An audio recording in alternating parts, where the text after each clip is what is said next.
Salut à tous, c'est Artrolson aujourd'hui. Alors, on m'a demandé de détailler les équipements de résonance et surtout comment ça pouvait fonctionner.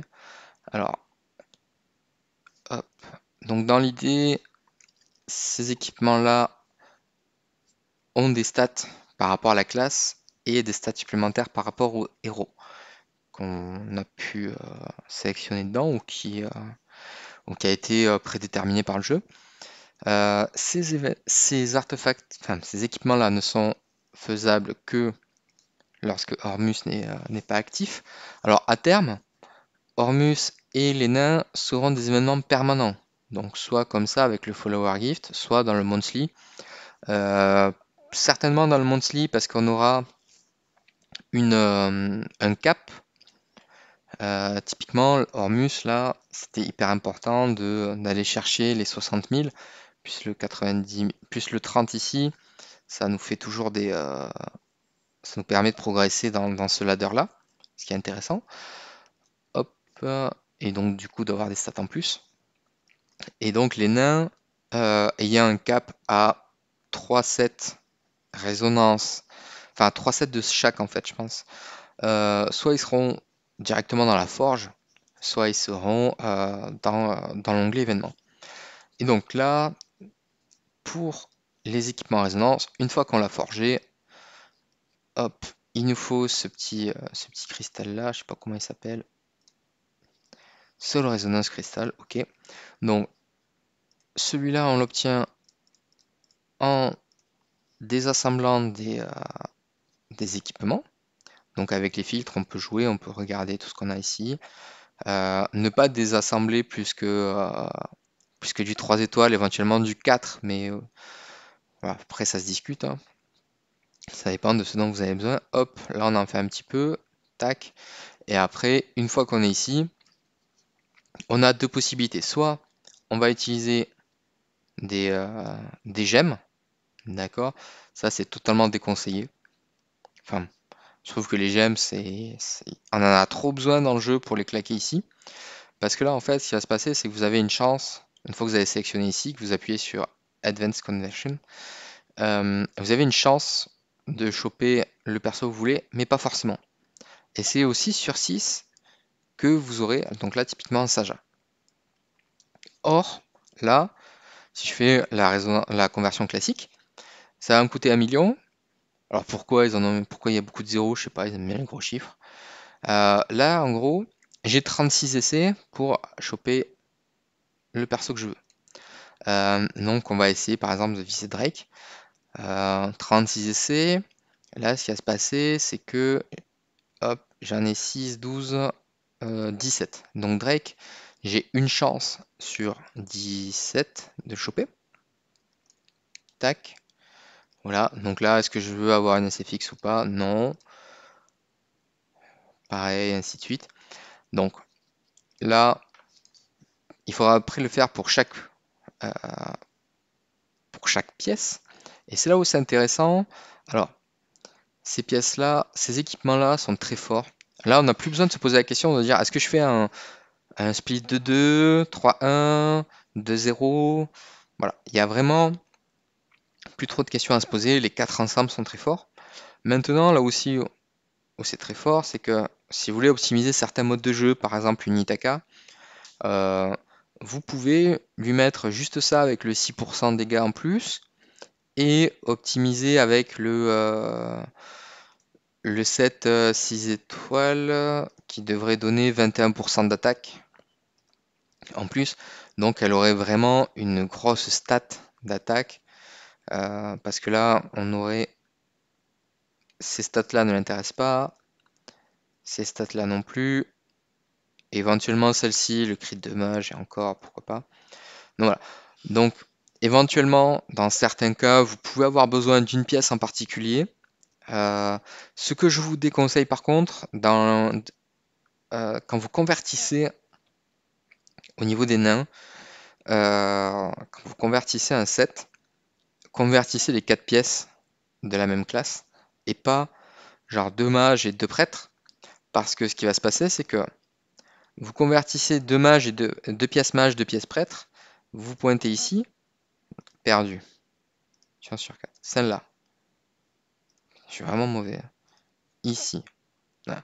Et là, par exemple, je veux un set mage et je prends 2 rangers, 2 assassins. Voilà, typiquement, je vais prendre la lame, euh, le pendentif, les bottes et l'armure, ok? Et ces 4-là, je les convertis en un set de mage. Ok, je suis content. Set de mage, ça va faire plus 1, je vais passer à 5. Par contre, ici, c'est les sets complets qui comptent. Donc ça veut dire que vous allez avoir moins 1 ici, enfin moins 1 sur les rangers, moins 1 sur les assassins. Donc vous perdez des stats. Parce que là, c'est pas à chaque fois que vous faites un truc, vous avez plus 1. C'est rapport au nombre de comment ça s'appelle euh, de, de pièces que vous possédez. Exemple, ici, j'ai 14 artefacts splendides, ok. On va faire le petit test. Hop, on va prendre un Snowheart. On va le désassembler dans Hormus. Tac. Ok, on le régresse. Hop. Merci. On le régresse ici. Tac, je suis passé à 13, donc mes stats ont baissé. Donc 6, 2, 5, ok. Et du coup, je suis obligé, une fois que hop, j'aurais refait le petit Snowheart, tac. Il faut cliquer au bon endroit, ça sert à rien de cliquer partout. Hop là. Voilà, une fois que le petit Snowheart est fait, hop, il faut que je retourne là-bas. Pour hop, là on voit la petite flèche, tac. Alors en soi, vous allez me dire, c'est pas énorme la différence, mais bah, c'est un petit peu pareil ici, c'est-à-dire que si vous perdez bêtement, entre guillemets, des suites, vous allez vous retrouver à perdre des stats. Donc c'est bien de vouloir optimiser. Mon conseil reste de convertir les 4 pièces de même set et pas de faire j'ai 2 mages, 2 rangers, 3 prêtres, 8 assassins. En termes de pièces différentes, ça n'a aucun intérêt. Il vaut mieux avoir 3 sets complets que 7 pièces mages, 3 sets prêtres et 2 rangers parce que là, au lieu d'avoir 3 bonus, vous en aurez qu'un en fait. Voilà, c'est juste mon avis. Donc après, ça rend un intérêt en fait à à toutes les pièces de 2 étoiles jaunes à 2 étoiles orange, on va dire, plutôt que de les vendre plutôt que les vendre pour de l'or. Euh, on peut juste les désassembler pour avoir ces cristaux-là et aller chercher les pièces qui nous intéressent. Voilà. Donc ça, c'était pour les équipements de résonance. Après, il y a pas spécialement d'équipement à avoir plutôt qu'un autre. C'est bien d'avoir quelque chose d'assez équilibré ou qui correspond à vos besoins, tout simplement. Là, typiquement, si on prend ma team PVP, ils ont tous les. Hop, c'est pas ça la team PVP. C'est plus un truc comme ça. Voilà. Ils ont tous leur équipement. Et c'est bien d'en avoir un petit peu de chaque, comme ça, selon les modes de jeu, vous avez de quoi aller chercher un peu de versatilité, ou au moins booster un héros d'une classe en particulier. Donc ça reste intéressant. C'est à faire, ça coûte très cher. Ça coûte excessivement cher, c'est vraiment hors de prix ces équipements-là. Mais ça donne des stats, et l'intérêt, c'est aussi que, par exemple, ici, sur lui, donc lui, il a un équipement en résonance, d'accord, à son nom, tout ça, il est content, machin, blablabla. Euh, donc l'équipement le booste. Ok. Le boost de Honkirimaru, en ayant un équipement ici, me rajoute des stats ici. Et c'est là que ça devient totalement débile. Étant donné que lui a des meilleures stats, mais ça vient aussi gonfler les stats de SFX à terme. Donc en fait, c'est là que les équipements à résonance ils deviennent vraiment débiles. C'est à partir du moment où vous avez fait votre équipe principale, vous commencez à booster les locataires. Et là, ben, le héros qui est homeowner commence à avoir. En fait, ça fait un peu du snowball, c'est-à-dire que posséder des équipements à résonance, ça va booster tout le monde.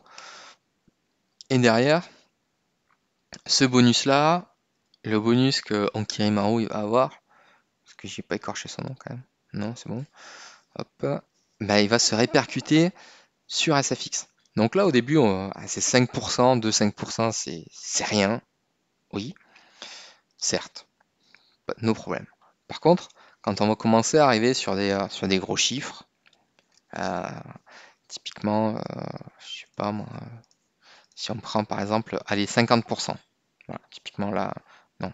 Euh, ok, ici niveau 62, on va dire 50%, d'accord. Quand le gonze il va filer 50% de ce qu'il a, eh ben, la tête du bonus des 5% qu'il avait, ben, ça sera final. Il va pas refiler 0,25, il va filer 2,5 à SFX. Et là, ça commence vraiment à faire la différence.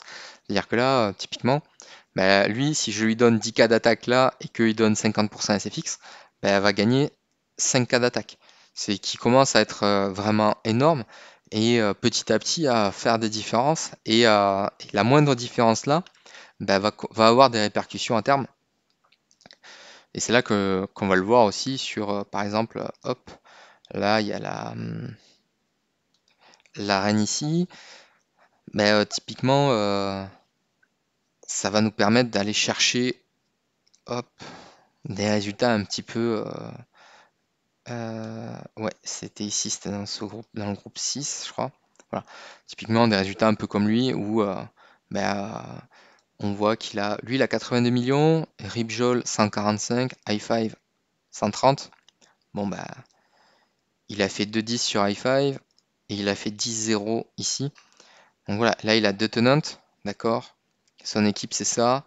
Euh, on peut se dire, ça a fait une différence. Ça a forcément fait une différence quelque part. Alors après, il avait certainement très bien buildé ses héros, il n'y a aucun souci sur ça. Il avait suroptimisé son équipe. Euh, mais voilà, son équipe là, mais bizarrement, sa SQH et sa VESA, bah, elles ont explosé une équipe quasiment similaire, hein. Il y avait juste une VESA à la place, enfin une Jara à la place d'un Drake. Voilà. Donc ça, c'est important.